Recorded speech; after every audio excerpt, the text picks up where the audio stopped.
साथियों नमस्कार। आज दिनांक 19/7/2024 को साय कैबिनेट की बैठक समाप्त हो चुकी है। इसमें किसानों के हित में कुछ फैसला लिए हैं। छत्तीसगढ़ कृषि उपज मंडी अधिनियम में होगा संशोधन, जाने अन्य फैसले। तो यहाँ पर है, मुहर लग गई है। विष्णुदेव साय की अध्यक्षता में आज नवा रायपुर के महानदी भवन स्थित मंत्रालय में जारी कैबिनेट की बैठक खत्म हो गई है।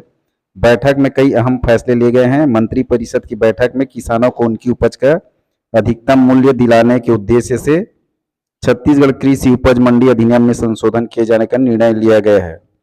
अब इससे किसानों को क्या फायदा होगा ये तो आने वाला समय ही बताएगा, और क्या संशोधन होता है और इस संशोधन से कितना फायदा होगा आने वाला वक्त ही बताएगा।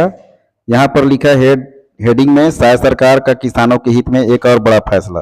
तो यही है, क्या फायदा मिलेगा किसानों को आने वाले समय में ही पता चल पाएगा। और यहाँ पर सरकारी अधिकारी कर्मचारी से संबंधित डीए वगैरह के बारे में कुछ भी ऐसा नहीं बताया गया है, उनके बारे में बात ही नहीं किया गया है। यहाँ पर हेडिंग है दूसरा, भूमि स्वामी को हक प्रदान करने के संबंध में निर्णय। इस प्रकार आवंटित भूमि की जानकारी राजस्व विभाग की वेबसाइट में प्रदर्शित होगी। यहाँ पर हेडिंग है, आवंटित भूमि की जानकारी राजस्व विभाग की वेबसाइट में प्रदर्शित होगी, ये हेडिंग है। और छत्तीसगढ़ माल और सेवा कर अधिनियम में होगा संशोधन, ये भी हेडिंग में है।